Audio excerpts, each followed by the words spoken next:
Bonjour à tous, je suis ravie de vous retrouver dans une nouvelle vidéo. Aujourd'hui, nous allons parler de la moyenne. Alors, généralement, les élèves savent faire la moyenne, mais il existe plusieurs moyennes. Donc, la moyenne sans coefficient et la moyenne avec coefficient, qu'on appelle la moyenne, nous, en mathématiques, pondérée. Donc, on est sur un niveau plutôt 4e, 3e cette fois. Donc, je vous propose une petite série. Ça peut être des notes, ça peut être ce que vous voulez. Ici, il n'y a pas d'unité sur les noms. Votre enfant peut imaginer que ce sont des notes, par exemple. Et on voudrait savoir la moyenne. Donc, la moyenne, en maths, ça veut dire c'est comme si tout le monde avait eu, par exemple, si on prend la moyenne des notes, c'est comme si chaque élève avait eu la même note. Ça veut dire ça, la moyenne. Donc, allez, c'est parti. Et en même temps, je vous montre comment rédiger.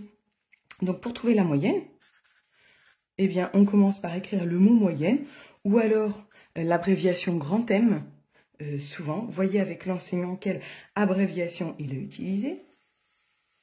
Hop, on va avoir une division.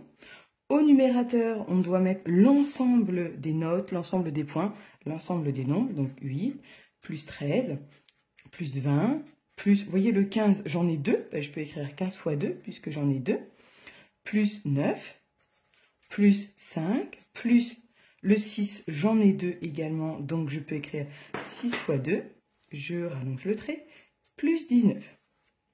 Et je dois compter combien j'ai de notes, de nombres ici. Nous, on appelle ça des valeurs. 1, 2, 3, 4, 5, 6, 7, 8, 9, 10. Je devrais donc diviser par 10. Pour la suite, on rédige. Donc, on doit marquer le résultat du numérateur. Pour ceci, hop, je vais prendre la calculatrice. Et on va tout ajouter, c'est-à-dire que on va taper exactement le calcul que j'ai pu écrire ici. Voyons voir. Le total nous fait donc 116 sur 10. Si votre enfant ne sait pas diviser par 10, ce n'est pas grave, il utilise la calculatrice. Et à chaque fois, devant, les enseignants aiment bien que l'on écrive ce que l'on calcule. Donc 116 divisé par 10, ça fait donc 11,6. Et pour terminer l'exercice, il faudrait ici écrire une phrase réponse.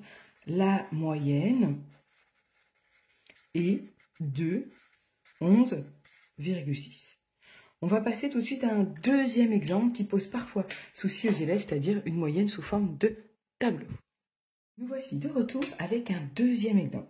Donc cette fois, nous allons devoir trouver la moyenne lorsque les valeurs de la série nous sont données sous forme de tableau. Alors, ici, il va falloir déjà, avant de se lancer dans la réponse, il faut toujours analyser. Qu'on ait un graphique, un tableau, il faut essayer de le comprendre.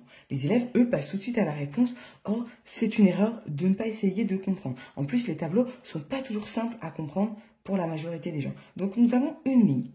Ici, nous lançons un dé et nous avons donc noté sur la ligne numéro 1 les numéros de la face du dé. Donc 1, 2, 3, 4, 5, 6. Et c'est la ligne numéro 2 qu'il faut comprendre. C'est le mot effectif. Effectif, ça veut dire le nombre de fois. Je peux l'écrire oui, ici, hop, le nombre de fois. Ça veut dire ici que la face numéro 1, elle est tombée 3 fois. La face numéro 2, elle est tombée 5 fois. La face numéro 3, 8 fois, etc. Donc, les élèves, la plupart du temps, nous disent qu'il n'y a que 6 valeurs. Or, non, puisqu'on a déjà la face numéro 1 est tombée 3 fois et la face numéro 2 est tombée 5 fois. Donc déjà, ça veut dire que j'ai lancé 8 fois le dé.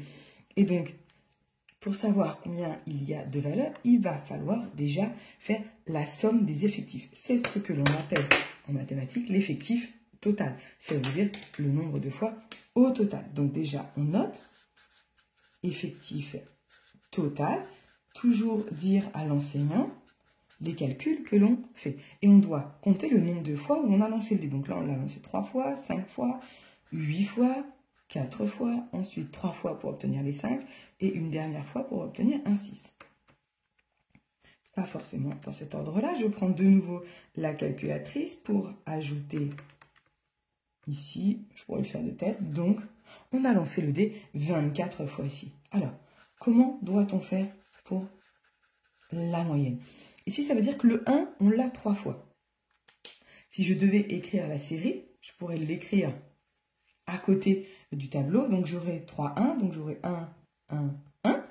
Le 2, je l'aurai 5 fois. 2, 2, 4 et 5. Vous voyez, le 8, le 3, pardon, je l'aurai 8 fois. Vous voyez, c'est un petit peu long à écrire. Et en fait, c'est pour ça que l'on a décidé de rassembler ces données dans un tableau. Le 4, on l'a 2 fois.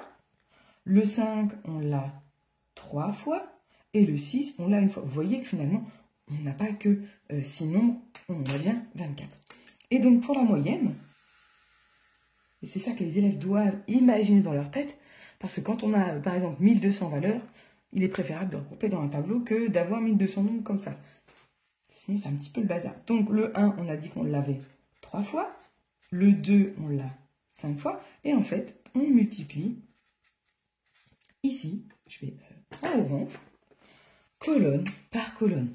Vous voyez, je dois multiplier ces données. Voilà. Quand on a un tableau. Donc, on a dit le 3 avec le 8, le 4 avec le 4, le 5 avec le 3, et enfin le 6 avec le 1. Et on divise par 24. Voilà. Donc, j'ai l'effectif total en bas. Et ici, chez l'orange. Voilà. Là, clairement, on va prendre la calculatrice. 3 plus, allez, 2 fois 5, 10, 8 fois 3, 24, plus 16, plus 15 et plus 6. Combien ça nous fait tout ça? 74. Voilà, on a toujours ici le nombre 24 en bas, le nombre 74 en haut. L'enseignant va vouloir le mot moyenne devant et enfin pour le résultat aussi. Je vais diviser par 24, ce qui me donne, vous voyez, 3,08. Je vais arrondir à 3,1. Donc là, je ne peux pas mettre égal 3,1. Sauf que 3,1, ça n'existe pas. Donc, parce que... Alors, pourquoi ça n'existe pas? Si dans la vraie vie, le nombre 3,1 n'existe pas. Mais pour la situation, comme on lance un dé, la phase 3,1 n'existe pas. Et donc, c'est soit la phase 3, soit la phase 4. Et on est plus proche de la phase 3. Voilà, donc en moyenne, c'est la phase 3 qui est ressortie. Voilà, il y en avait beaucoup. Donc, ça peut se comprendre. Voilà, j'espère que cette petite vidéo vous a aidé à mieux comprendre comment calculer une moyenne et que vous pouvez maintenant aider vos enfants. Merci beaucoup. Moi, je vous dis ciao, ciao et je vous retrouve dans une prochaine vidéo.